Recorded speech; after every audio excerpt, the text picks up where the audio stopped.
ونصلي على رسوله الكريم أما بعد فأعوذ بالله من الشيطان الرجيم بسم الله الرحمن الرحيم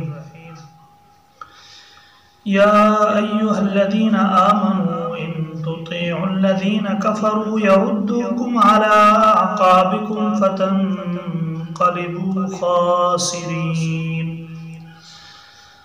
بل الله مولاكم وهو خير الناصرين صدق الله العظيم وصدق رسوله النبي الكريم ونحن على ذلك لمن الشاهدين والشاكرين والحمد لله رب العالمين. درود شریف پڑھ لیجیے.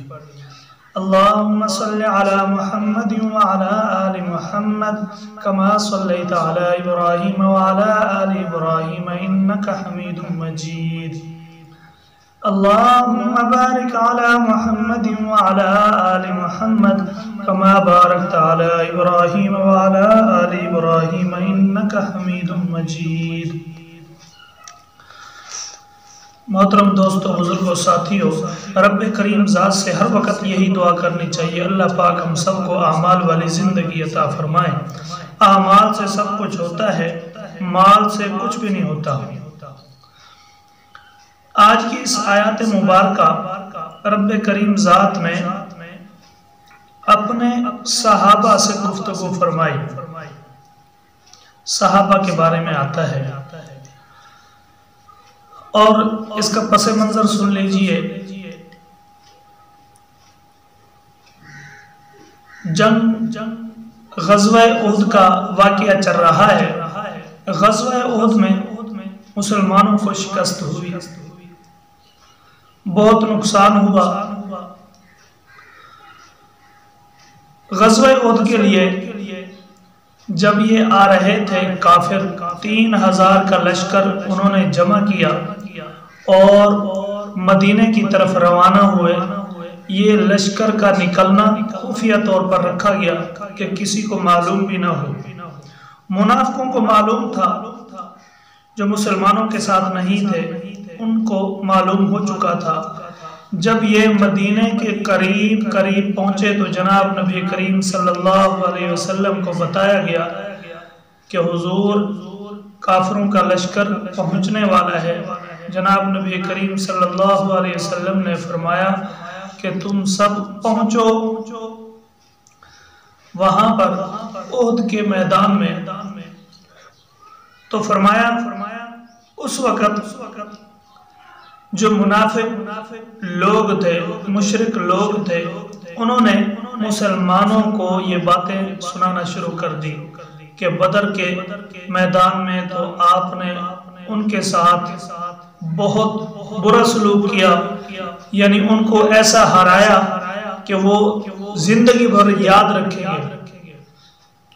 اب وہ پوری تیاری کے ساتھ آئے ہیں، ساز و سامان بھی بہت ہے، 3000 کا لشکر ہے. اور ادھر جو لشکر تیار ہوا وہ جناب نبی کریم صلی اللہ علیہ وسلم کے پاس 1000 کا لشکر ہوا اور ان میں 300 جو تھے وہ منافق لوگ تھے. پہلے تو جانا نہیں چاہتے تھے، پھر جب گئے تو اب یہ ٹال مٹول کر رہے تھے کہ ہم ان سے کیسے جان چھڑا کے واپس نکل جائیں، ہم نے لڑائی نہیں کرنی. اب جب جنگ کے اندر پہنچ گئے، میدان کے اندر پہنچ گئے، جنگ سے پہلے مسلمان پہلے پہنچے تھے تو انہوں نے کہا جی یہاں پر تو کوئی نہیں ہے. ایک یہی آتا ہے کہ یہاں پر تو کوئی نہیں ہے، کس کے ساتھ ہم لڑائی کریں. دوسرا یہ کہ یار یہ بھی کوئی انصاف ہے، 1 گنا ہوتا ہے 2 گنا ہوتا ہے، یہاں تو 4-5 گنا زیادہ ہیں، وہ ان کے ساتھ کیسے لڑائی ہو سکتی ہے. یہ تو موت کو اپنے اوپر مسلط کرنے والی بات ہے، ہم نہیں لڑنے والے. چنانچہ 300 منافق لوگ وہاں سے واپس آ گئے. باقی 700 کا لشکر تھا. جناب نبی کریم صلی اللہ علیہ وسلم نے حضرت عبداللہ بن جبیر کو 50 صحابہ دیے. فرمایا کہ اس پہاڑی کے اوپر کھڑے ہو جاؤ. یہ وہ صحابہ تھے جو تیر اندازی جانتے تھے. چاہے ہم ہاریں یا جیتے تم نے یہاں سے نہیں ہلنا، یہاں سے مقابلہ کرنا ہے۔ جنگ بدر جو ہوئی تھی، جنگ بدر کے اندر صرف 8 تلواریں تھی اور کچھ نیزے تھے، کچھ تیر تھے اور 3 سے 4 سواریوں کا آتا ہے، تو باقی سب پیدل تھے۔ اور یہ بھی آتا ہے کہ کئیوں کے پاس تو صرف ایک کپڑا تھا اور کئیوں کے پاس پگڑی، ایک کپڑا اور جوتے، کئی تو پگڑی نہیں تھی، صرف ایک ہی کپڑا تھا ان کے پاس۔ پھر یہ لڑائی ہوئی، اب زور و شور سے مقابلہ ہوا، ہوتے ہوتے یہ بھاگنا شروع ہوئے، کیونکہ غزوہ بدر کے اندر ان کو بڑی سزا ملی تھی۔ 70 بڑے بڑے سردار وہاں پر قتل ہوئے اور کئی ان کے گرفتار ہوئے، تو اسی وجہ سے یہ بدلہ لینے کے لیے غزوہ احد میں پہنچے تھے۔ اب یہاں پر جو پہاڑی کے اوپر تیر انداز کھڑے ہوئے تھے وہ تیر اندازی کر رہے تھے، تیر مار رہے تھے۔ اس کے بعد یہ ہوا کہ لڑائی ہوتے ہوتے وہاں سے کافر بھاگنا شروع ہوئے، بھاگتے ہوئے انہوں نے پھر ایک دوسرا حربہ اختیار کیا۔ خالد بن ولید ابھی تک مسلمان نہیں ہوئے تھے، ان کو قانون معلوم تھے جنگ کے، اس کو پتہ چلا کہ یہ آپس میں اختلاف کر رہے ہیں۔ جو 50 صحابہ یہاں پر کھڑے ہوئے تیر انداز، ان میں اختلاف یہ ہو گیا تھا کہ کچھ کہتے تھے کہ نیچے چلے اور مال جمع کرے، اور کچھ کہتے کہ حضور صلی اللہ علیہ وسلم نے منع کیا ہے، ابھی نہیں جانا۔ چنانچہ جو چاہتے تھے وہ تو چلے گئے، جو نہیں چاہتے تھے وہ وہیں پر کھڑے رہے۔ پھر خالد بن ولید نے پیچھے سے وار کیا۔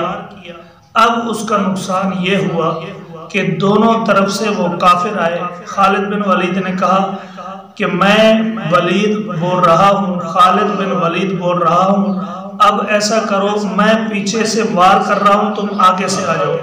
اب یہ گھیرے کے اندر آ گئے صحابہ۔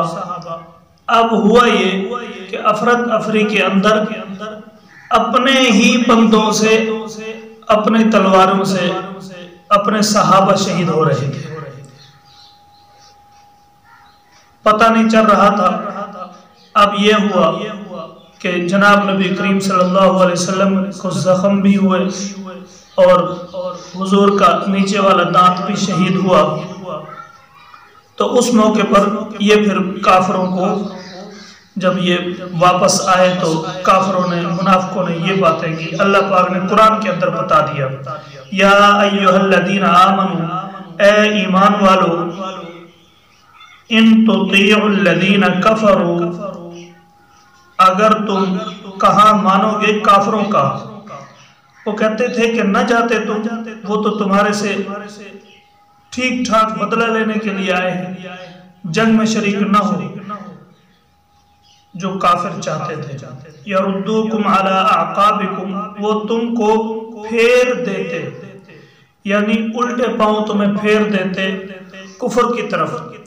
فتنقلبوا خاسرین، پھر جاؤ گے تم نقصان میں۔ اچھے خاصے اپنی ایمان کے ساتھ لڑائی بھی کر رہے ہو، اجر بھی کما رہے ہو، اجر و ثواب ہو رہا ہے۔ اگر ان کی بات مانو گے کافروں کی، منافقوں کی، تو پھر تمہیں ایمان سے خارج کروا دیں گے۔ بل اللہ مولاکم، بلکہ اللہ تعالی تمہارا مددگار ہے۔ وَهُوَ خَيْرُ النَّاصِرِينَ، اور اس کی مدد سب سے بہتر ہے۔ اللہ تعالی بہترین مددگار ہے۔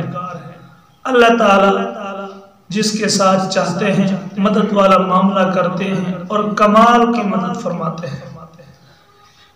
اب یہ ہمارے اوپر ڈیپینڈ کرتا ہے کہ ہم اللہ سے کتنی مدد لینا چاہتے ہیں۔ اللہ تبارک و تعالیٰ سے دعا ہے کہ اللہ تبارک و تعالیٰ ہم سب کو دین کی صحیح سمجھ عطا فرمائے، دین کے مطابق زندگی گزارنے کی توفیق عطا فرمائے۔ آمین۔ الحمدللہ رب العالمین والعاقبۃ للمتقین، رب اغفر وارحم وانت خیر الراحمین۔ اللہم لک الحمد ولک الشکر، ربنا ظلمنا انفسنا وإن لم تغفر لنا وترحمنا لنکونن من الخاسرین۔ اللہم لک الحمد ولک الشکر، ربنا وابعث فیہم رسولا منہم یتلو علیہم آیاتی ویزکیہم ویعلمہم الکتاب والحکمہ۔ یا اللہ ہم سب کو دین کی صحیح سمجھ عطا فرما، دین کے مطابق زندگی گزارنے کی توفیق عطا فرما۔ یا اللہ ہم سب کو دین کے لیے قبول فرما، یا اللہ مہربانی والا معاملہ فرما۔ آمین اجمعین برحمتک یا ارحم الراحمین۔